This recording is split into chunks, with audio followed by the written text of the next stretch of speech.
صلى الله عليه وسلم. لا إله إلا الله محمد رسول الله صلى الله عليه وسلم. لا إله إلا الله محمد رسول الله صلى الله عليه وسلم. لا إله إلا الله محمد رسول الله صلى الله عليه وسلم. لا إله إلا الله محمد رسول الله صلى الله عليه وسلم. لا إله إلا الله محمد رسول الله صلى الله عليه وسلم. الحمد لله الحمد لله الحمد لله الحمد لله رب العالمين. الحمد لله رب العالمين. أعوذ بالله من الشيطان الرجيم. بسم الله الرحمن الرحيم. أعوذ بالله من الشيطان الرجيم. بسم الله الرحمن الرحيم. adúpẹ́ lọ́dọ̀ Ọlọ́run. alhamdulilayi. ayin anabiwa Muhammad. adúpẹ́ lọ́dọ̀ Ọlọ́run ayé anabiwa Muhammad. ọba tí ó ní kí Ramadan tọdún yìí náà kó tó bá wa láyé. ọba tó ní kí Ramadan ọdún yìí kó bá wa láyé kó bá wa láyé àtàláfíà ara. ọba náà la dúpẹ́ fún.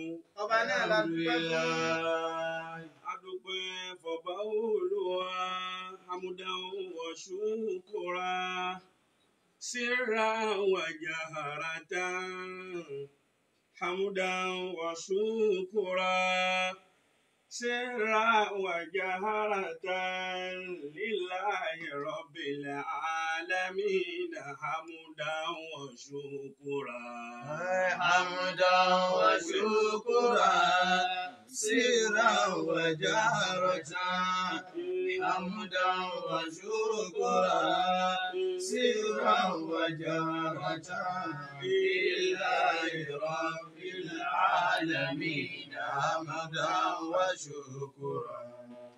adúpẹ́ fọba Olúwa ọba ẹ̀dá. adúpẹ́ fọba Olúwa ọba lè wí lè ṣe tó ní kí Ramadan kó bá wa. adúpẹ́ fọba Olúwa.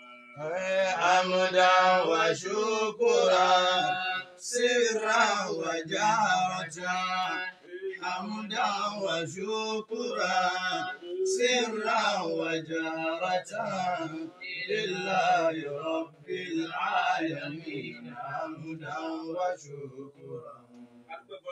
adúpẹ́ lọ́dọ̀ Ọlọ́run. alhamdulilayi. àìmọye òjò rọ̀ tilẹ̀ ti mú.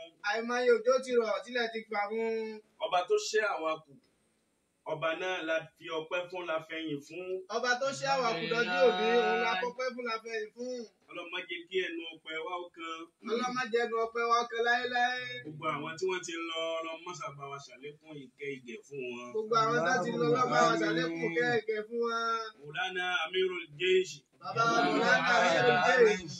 àwẹ̀ tọdún yìí. àwẹ̀ ọdún yìí. òun náà ni yóò máa pé àwẹ̀ kejì tí wọ́n ti bá wa gbà láyé. òun ni yóò máa pé àwẹ̀ ẹlẹ́ẹ̀kejì tó ti bá táwọn ò bá wa gbà mọ́. láyé. ní bàbá wa Mùlánà. ní Mùlánà Amirul Jaysh. ọlọ́run wọn lánàá Ramadan tá a mú yìí ọlọ́mọ sábà wa fi ṣàlékún ìkẹ́ ìgẹ̀ fún wọn. wọ́n lánàá Ramadan tá a mú yìí bá wa ṣàlékún kẹ́rẹ̀ àti gẹ̀rẹ́ fún wọn. Ya Rabbi ya Ghaffar اغفر لعبدك يا حيا صلاتي. يا ربي يا غفار يا ربي يا غفار اغفر لعبدك يا حيا صلاتي. wọ́n láti wọn náà gbogbo àwọn òkú mùsùlùmí òkú mùsùlùmọ́ mùmíní mùmínà tí wọ́n ti lọ fídíò gbogbo àwọn tí wọ́n ti bá àrùn àjàkáyé tó ti bá a lọ ọlọ́mọba wa kẹ́ gbogbo wọn. báwa kẹ́ gbogbo wọn bá bọ̀. يا yarhamuhum. Ọlọ́run bá wa kẹ́ wọn. Allahu yukrimuhum. Allahu yab'athuhum fi ahsani suwari. Bismillahi inna anzalnahu fún gbogbo wọn. بسم الله الرحمن الرحيم إنا أنزلناه في ليلة القدر وما أدراك ما ليلة القدر ليلة القدر خير من ألف شهر تنزل الملائكة والروح فيها بإذن ربهم من كل أمر سلام هي حتى مطلع الفجر. Ọlọ́run wọlé àtàwọn tó ti lọ gbọ́ àwọn tá a ṣe kó ọlọ́mójútó wa. اللهم آمين. Ọlọ́run fi ṣọ́ ẹ̀ṣọ́ wa dáàbò ẹ̀bọ̀ wa. Sọ̀rọ̀ sọ́wọ́ dáàbò ẹ̀bọ̀ wa náà. Má fi ibi pa wá Ọlọ́run. Má bèbí pa wá. Má kó sì ta wá Ọlọ́run. Má kó sì ta wá اللهم Ọlọ́run. آمين. Bismillahil ilafi. بسم الله الرحمن الرحيم إلى قريش إلى بهم رحلة الشتاء والصيف فليعبدوا رب هذا البيت الذي أطعمهم من جوع وآمنهم من خوف. Súrà tí a fẹ́ ké bọ́lọ̀ ń ti kádàrá tọdún yìí. Bọ́lá ti kádàrá tọdún yìí súrà tá ti bẹ̀rẹ̀. Òun náà ni Súratu Húdù. Òun ni súràtù Húd. Súratu Húdù. Súràtù Húd. Òun la fẹ́ ké. Òun la fẹ́ ké. Súrà yìí ìjẹ́gbọ́n tó pọ̀ ńbẹ̀. Súrà yìí ìjẹ́gbọ́n tó pọ̀ ó bẹ́ẹ̀ bẹ́ẹ̀. Irú àwẹ̀ tọdún yìí Ọlọ́run má tún já bá wọn gbaru tọdún yìí mọ́ láyé. آمين يا الله. Àwẹ̀ tí mọ́sálásí ń bẹ tá a rí tàràwì kí. Àwẹ̀ tí mọ́sálásí ń bẹ tá àrá sámú kí. Àrídé ásámú kí. Àrá sámú kí àríjàmá kí. Àrírun jàmá kí. Àríjímọ̀ kí. Àríjímà kí. Irú ìran àwẹ̀ báyìí Ọlọ́run bá wa dópin ẹ̀. Ọlọ́run bá wa lọ́wọ́. اللهم آمين. Àkọ́kọ̀ọ́lá Sayyidil Wujud. آمين. Súratu Húdù ó sọ̀kalẹ̀ ní Mákà. Makiyatun súrà táwí. Súrà náà ní agbára púpọ̀ nínú àwọn súwárù tí ń bẹ nínú Al-Qur'ani. A'udhu من الشيطان الرجيم بسم الله الرحمن الرحيم أعوذ بالله من الشيطان الرجيم بسم الله الرحمن الرحيم. Súrà táwí súrà náà ó bùháyà púpọ̀. Àríkà nínú ọ̀rọ̀ ọ̀gá wa Ànábì wa Muhammadu. Sallallahu alayhi wa sallam. Wọ́n ní Súratu Húdù yìí, òun ló gbọ́ Ànábì, ló mú irun funfun, ló ṣẹ́ sérí Ànábì lójijì nígbà tí Súratu Húdù tó sọ̀kalẹ̀ fún ṣe Ọlọ́run Ànábì wa Muhammadu. Sallallahu alayhi wa sallam. Sayyidina Abubakar nínú hadisi Ikrima yìí ọmọ kéwà gbà fún Ibnu Abbasi. Ikrima ló wá gba ọ̀rọ̀ náà wá wípé Sayyidina Abubakar sa'altu Rasulallahi sallallahu alayhi wa sallam ma shaybuka ya Rasulallahi. Wọ́n ní Sayyidina Abubakar béèrè lọ́wọ́ Ànábì. Sallallahu alayhi wa sallam. Ìpè rẹ̀ Muhammadu ma shaybuka, kí ló gbó yín lójijì yìí, kí ló fa irun funfun òjijì lórí yín. Ya Rasulallahi ma shaybuka. Ànábì wá ń fún Sayyidina Abubakar lésì wípé shayyabatinil Húdù. Súratu Húdù ló gbómi. Súratu Húdù òun ló fa irun funfun òjijì lórí èmi Ànábì wa Muhammad. Sallallahu alayhi wa sallam. Èsì padà ń pé Súratu Húdù yìí ló gbó òun ló yọ irun funfun sóhun lórí. Nínú rìwáyà mi tá a gbà wá, Ànábì ní nínú àwọn súrà tó gbó àwọn tó jẹ́ kírun funfun kó tètè jáde lórí àwọn nínú rẹ̀ ní Suratul Waqi'a wà nínú rẹ̀ ní Amma yatasa'alun nínú rẹ̀ ní ó wà nínú àwọn súrà àmọ́ Suratu Hudu ó jẹ́ ń tí ó lágbára púpọ̀ tọ́lọ́wọ́n ọba tó ṣèkìlọ̀ púpọ̀ fún gbogbo àwa umma tá a jẹ́ umma mùsùlùmí Suratu Hudu yìí lọ́lọ́wọ́n ọba ní tí ń bá nábì sọ̀rọ̀ pé fastakim kama umirita ìrẹ́ ó ṣe ọlọ́run dúró déédéé gẹ́gẹ́ bá a ti pa ọ́ láṣẹ kó dúró ànábì àmọ́ wá ṣe iyèméjì pé sóun sì dúró déédéé báyìí ìrẹ́ ọlọ́run. Suratu Hudu náà làwọn fẹ́ kà yìí ni wọ́n sọ pé Alif Lam Ra Kitabun ukimat ayatuhu thumma fussilat min ladun hakimin khabir. Alif Lam Ra Kitabun ukimat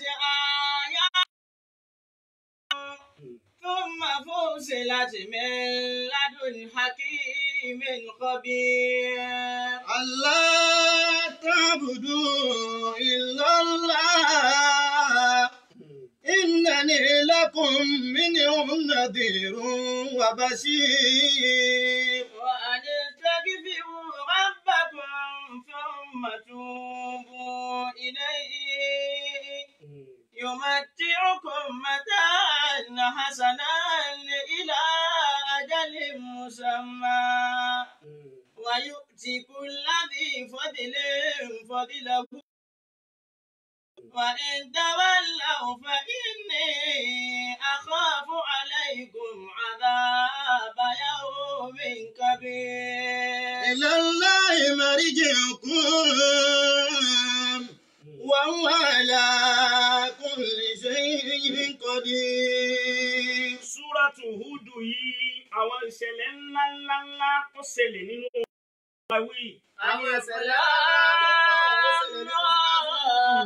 Àwọn ìṣẹ̀lẹ̀ tó ṣe wípé tó fi gbó ànábì wa tó fi yọrùn funfun sí wọn lójijì. Alif Lam Ra Kitabun uhkimat ayatuhu thumma fussilat min ladun hakimin khabir. Ọlọ́run ọba tó mọ̀rọ̀ sọ ju gbogbo sọ̀rọ̀sọ̀rọ̀ lọ. Alif Lam Ra. Ẹ̀rí àwọn àràfí òun làwọn lárúbáwá máa pè ní al-huruful muqatta'a. Alif Lam. Àwọn àràfí tá a gé lọ́yọ̀ kọ̀ọ̀kan huruful muqatta'a. Ọlọ́run ní alifu lam ra ẹ̀yin lárúbáwá ṣebí ilẹ̀ gbédè ṣebédè yìí ni bá ti tó kalẹ̀ wọn ni ó ní ń táwọ̀ ọlọ́run tá a gbà lérò pẹ̀lú alif lam ra bá a ti wá tó wọn ni gbogbo èdè tẹ́lẹ̀ ulẹ̀kẹ́ gbọ́ ẹ̀yin lárúbáwá ẹ̀ tó bẹ̀ kẹ́ múru rẹ̀ wá tí ó jọ tàwọn ọlọ́run. Alif Lam Ra Kitabun uhkimat ayatuhu thumma fussilat min ladun hakimin khabir. Alif Lam Ra. Ọlọ́run ní huruful muqatta'a àwọn lárúbáwá bẹ́ẹ̀ bá lẹ́ẹ̀ gbé dé ẹ̀ẹ̀mọ̀ tún máa ń ta wí táwọn ọlọ́run ta gbà lérò pẹ̀lú ẹ̀. Kitabun uhkimat ayatuhu thumma fussilat min ladun hakimin khabir.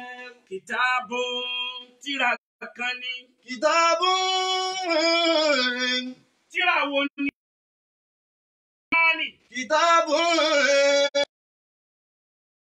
Kitabun. Ọlọ́run ní Al-Qur'ani ìtẹ̀rí yẹn. Uhkimat ayatuhu. Àyá kọ̀ọ̀kan tí ń bẹ nínú nínú Al-Qur'ani àwọn ọlọ́run a ti ṣe lófin a sì fọ́ sí wẹ́wẹ́. حكمت آياته ثم فصلت من لدن حكيم خبير. Al-Qur'ani kò wá látọ̀dọ̀ ẹnì kankan.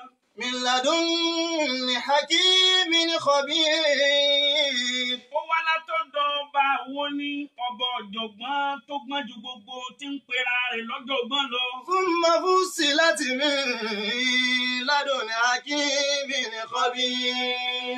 Ọba tí fúnni nírò tí ó fún yẹn nírò tàwọn tàná ọba tí ó máa fún wa nírò tòní ọba tí ó tún máa fi ìròyìn tọ́lá tá a ti mọ̀ tí ó tún máa fi hàn wá.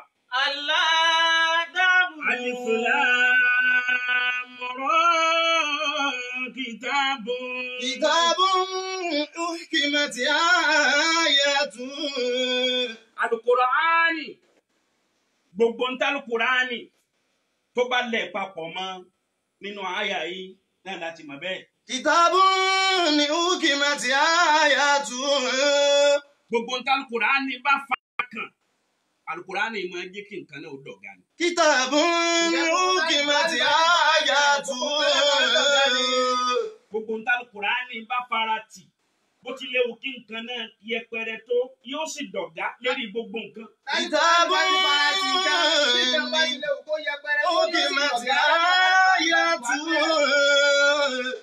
Thumma fussilat min ladun hakimin khabir. Nínú oṣù tá a wà yìí ni wọ́n sọ Al-Qur'ani kalẹ̀. Ọlọ́run nítorí pa sọ Al-Qur'ani kalẹ̀ nínú ọ̀rọ̀. Àwọn Ọlọ́run a sì ní kí Ramadana kó máa jẹ́ ọ̀gá fún gbogbo oṣù láyé. Kitabun uhkimat ayatuhu.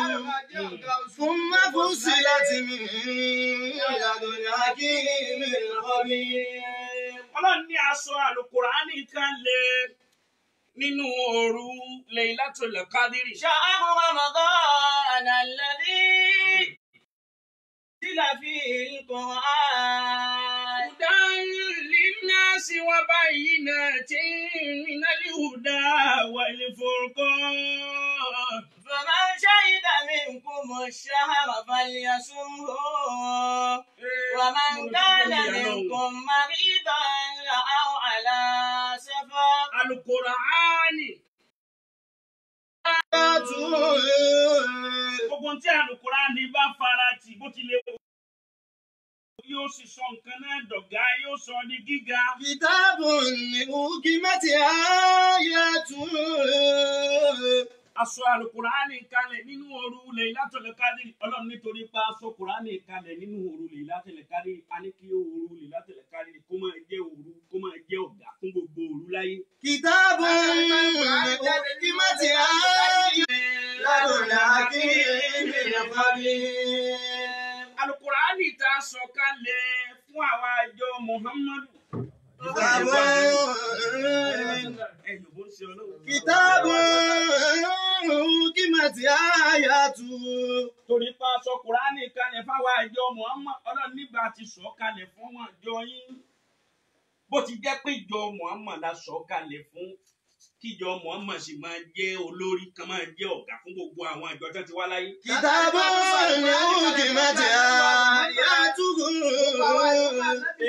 Thumma fussilat min ladun hakimin khabir. Ọlọ́run la sọ Al-Qur'ani kalẹ̀ Jìbìrìlù la fi rán ránṣẹ́ ńlá Muhammadu. Kitabun. Àbá Mùsẹ́mílù. Jìbìrìlù la fi rán. Kitabun.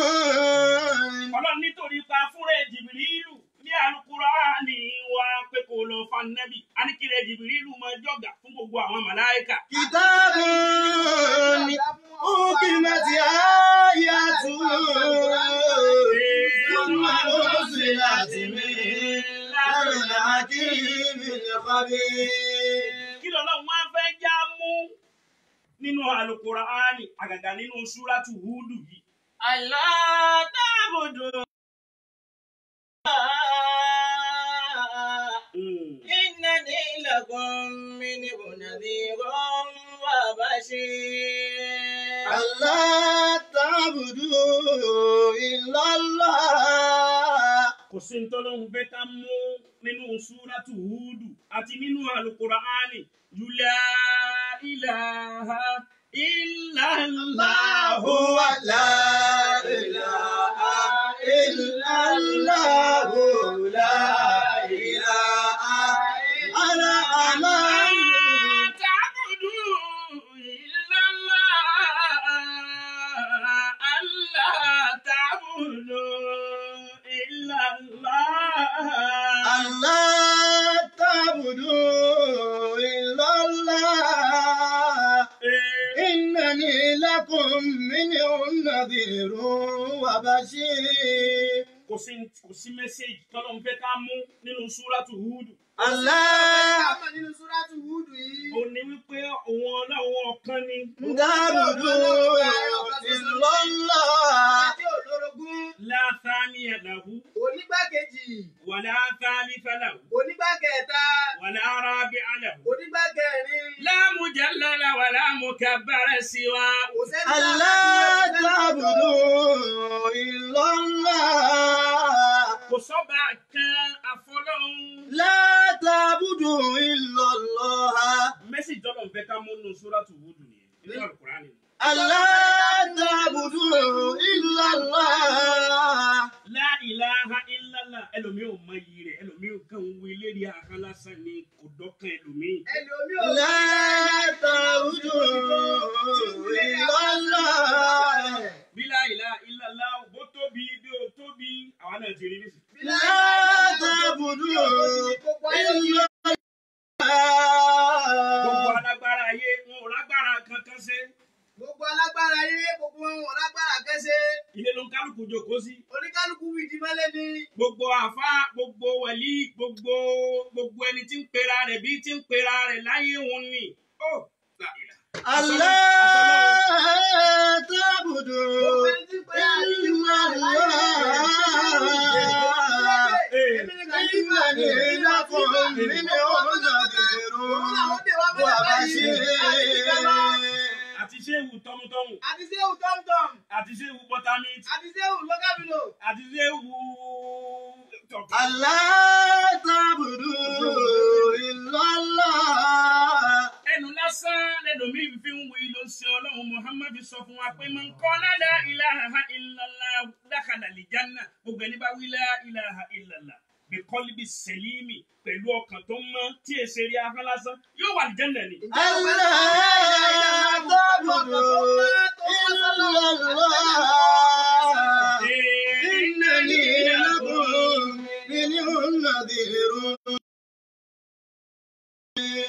La ilaha illallah kò sọ́ba kan àfọlọ́hún. Kò sábà ká fọlọ́run. gbogbo títóbi náà máa ń pé gbogbo títóbi òun lábẹ́ títóbi ọlọ́run ní lásìkò yìí. Ǹjẹ́ gbogbo títóbi gbogbo gbígbà gbogbo gbígbàgbẹ́ abẹ́ fọlọ́run gbogbo ẹ wà. gbogbo wa la jọ. Ìmọ̀lẹ́ gómìnà oníbì kan tí ó lọ. pírẹsidẹ̀ntì ò rí bí kan lọ. Pírẹ́sidẹ̀ntì oníbì kan fò lọ. àfa ńlá ṣéhù ṣeré kò rí bí kankan lọ. Àbá ńlá ṣéwù. Gbogbo àwọn- Gọ́dàmù àlífà ẹnìkan kan oníbì kan lọ. gbogbo àwọn pásítọ̀ ńlá wọn ò rí bí kankan lọ. Gbogbo àwọn pásítọ̀ ńláńláńlá wọn oníbì kan ló kálukú fìdí mọ́lẹ̀ ni. ààrẹ ni tó lóògùn kòrónà. Ààrẹ ni tó rògùn kòrónà ó gba babaláwo. ààrí mọ́sálásí lọ. Ààrí mọ́sálásí lọ. àwọn èèyàn ò rí chọ́ọ̀chì lọ. Àwọn èrò orí ṣọ́ọ̀ṣì lọ. àwẹ̀ ló tún dé yìí. Àwẹ̀ ló tún dé yìí. gbogbo wa la tún wà ń lé. Gbogbo ara tún jòkó sílé. ẹ dákun ta ní ń dára yìí. ta'budu illa Allah. إنني لكم منه نذير وبشير. ẹja dún ní mọ́ la ilaha illallah. Allah تعبدوا إلا الله. nínú mẹ́sẹ̀gì tá a fẹ́ kí nínú súrátù Húdù lónìí. Ǹjẹ́ لا tí Súrátù Húdù تعبدوا fẹ́ jẹ́ ká mọ̀ rí إلا rẹ̀? الله. nínú hadisi Abu Dawuda wọn làwọn gbà wá lọ́dọ̀ Ànábì wa Muhammadu. صلى الله عليه وسلم. yòbó ń ṣe ọlọ́run. صلى الله عليه وسلم.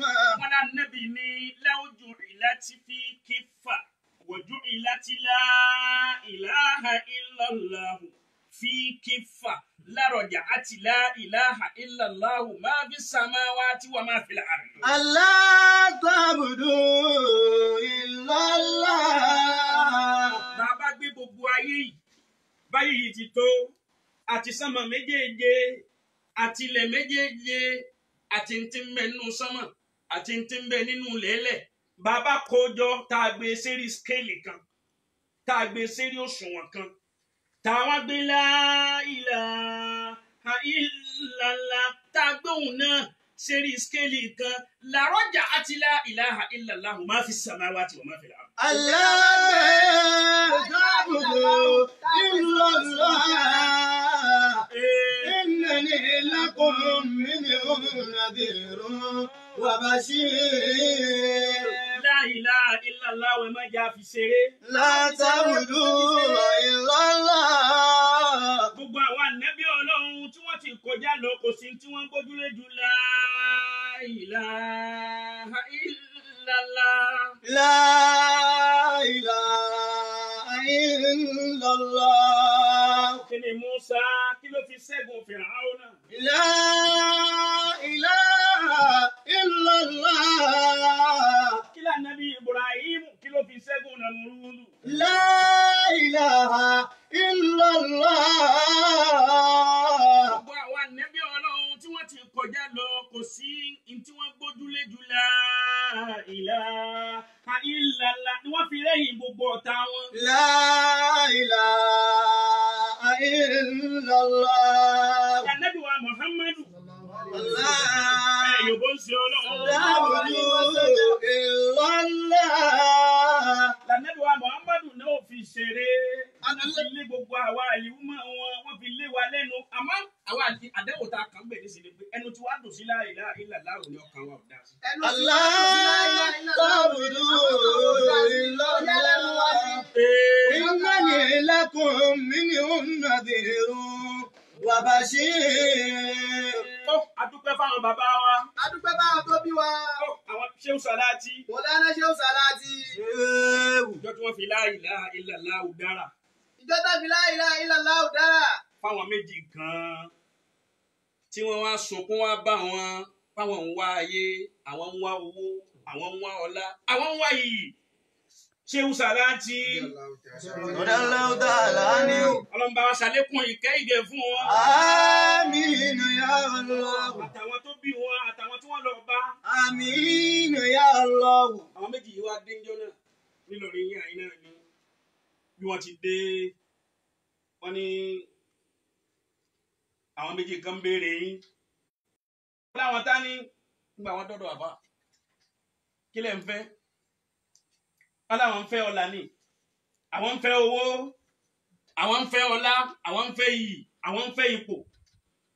Ṣéhù Sàláàtì bá ní ẹ tẹ́wọ́. Radiyallahu ta'ala anhu. Wọ́n bá tẹ́wọ́. Wọ́n sì la ilaha illallah, la ilaha illallah, la ilaha illallah, La ilaha illallah. Mẹ́ta náà ni wọ́n wí. Mẹ́ta náà ni wọ́n wí. Wọ́n ní ẹ máa lọ. Ẹ máa lọ. Tó bá dijọ́ báyìí ẹ padà wá. Tó bá di bàbá yẹn padà wá. Àwọn tó ń bá lọ. Nígbà tí wọ́n lọ ó dijọ́ tá àfáà nìkan padà wá. Àfáà àti gbàgbé kóhun ní káwọn kan padà wá. Allahu akbar. Ṣéhù Sàláàtì. Allah ta'budu illallah. Innani lakum minhu nadhirun wa bashir. Ẹ bá Yorùbá ń ṣe Ọlọ́run. Allah ta'budu illallah. Innani lakum minhu nadhirun wa bashir. Nígbà wọ́n dé ìjọ tí wọ́n dé ṣé àfáà Sàláàtì ti gbàgbé. Radiyallahu ta'ala. Radiyallahu ta'ala. Wọ́n bá lọ jíṣẹ́ fún wọn pé àwọn kan ń béèrè bàbá ń ta bá ní ìlápọ̀ ìpẹ́ǹtì kankan. Àwọn tani à ń béèrè mi. Àwọn tani wá mi. Allah ta'budu illallah. Nígbà wọ́n dé tí Ṣéhù fojú kan wọ́n Ṣéhù ẹ̀yin tí mo ní ẹ wá ń jẹ́ oníyìn ẹ̀yin lẹ tó dé yìí wọ́n níbẹ̀ ni. Àṣé lọ́kàn àwọn méjèèjì wọ́n ń retí káàfáà ṣẹ̀ṣẹ̀ fáwọn ní kinní kan lẹ́búlẹ́bú kan. La ilaha illallah. Bóyá káàfáà ò fáwọn lọ́sẹ̀ kan àbí káàfọ́ fáwọn ní kinní kan táwọn. àwọn lẹ́búlẹ́bú. àwọn lẹ́búlẹ́bú. إلا الله إنني لكم منه نذير وبشير ألا تعبدوا إلا الله الله إنني لكم منه نذير وبشير إنني لكم منه نذير وبشير wọ́n retí káfá. إنني لكم منهم نذير وبشير. wọ́n retí káfá káfó fún àwọn ní kinní kan. wọ́n retí káfá fún àwọn ní nǹkan kan. àbá àti wa mọ̀. àbá àti rọ́pọ̀ ti rí inú wọn ti ní bá ti ń ṣe. àbá ní wọ́n wá pé bàbá wa lápálá ń dó ọlọ́mọṣà kẹ́ wọn. wọ́n pe àwọn àgbàlagbà lápálá ń dó ọlọ́mọṣà kẹ́ wọn. wọ́n ti pè wọ́n yọ̀rọ̀ ni pé máa láyé iṣẹ́ ààbò. wọ́n pè wọ́n bá àbá wa ti pè wọ́n ni. ọlọ́mọba búkọ rẹ̀ àlìkìyámọ̀ wọn. búkọ rẹ̀ àlìkìyámọ̀ wọn fún wọn papọ̀. wọ́n ní lọ́bù yẹ̀pẹ̀ wá ń ta. lọ́bù yẹ̀pẹ̀ wá ń ta. sínú pépà méjì. sínú tákàdá méjì. lójú àwọn ẹni òun náà sí. lójú àwọn ẹni òun náà ni. wọ́n bá bu yẹ̀pẹ̀ náà dé bá ti bu yẹ̀pẹ̀ òun dé. Sheikh Salati bá tà ní kókó.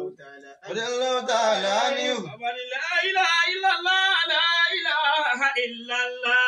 La ilaha illallah, la ilaha illallah. Gbogbo ẹni tí ó bá dá la ilaha illallah mọ̀, ó ti ṣòfò. Gbogbo ẹni tí ó bá dá la ilaha illallah, la ilaha illallah.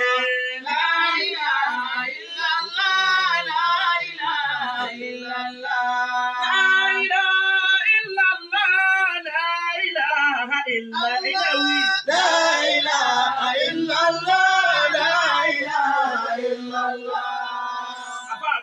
sí tákàdá wọn ni wọ́n bá dì í tó kókó wọ́n kó fún wọn. wọ́n kó fún wọn olùsítákàdá méjèèjì wọ́n bá kó fún wọn. pé ẹ máa kó lọ. ẹ máa kó lọ. bẹ́ẹ̀ bá délé ẹ má tú wo. bẹ́ẹ̀ bá délé ẹ má tú wo. ẹ sá fi sínú ilé. ẹ sá fi sínú ilé yín. ńgbà wọ́n jáde tí wọ́n ń lọ tí wọ́n dójú ọ̀nà tó ṣẹlẹ̀ tó bá di lọ́la a máa sọ subhanallah wa bihamdihi subhanallah al-azim fatani khafifatani ala lisani thaqilatani bil mizani habibatani ila rahmani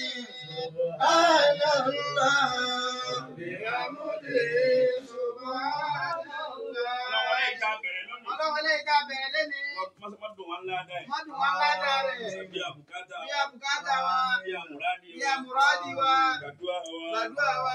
Ìṣọ́ wa. Ìṣọ́ rẹ̀ sọ wa. Àwa tá a bẹ̀rẹ̀ Ramadana yìí náà ni ojú àròpin. Àwa tá a bẹ̀rẹ̀ Ramadana náà ni ojú àròpin rẹ̀. Ọlọ́run wọlé àti tóbi rẹ̀ wọlé àgbà rẹ̀ wọlé.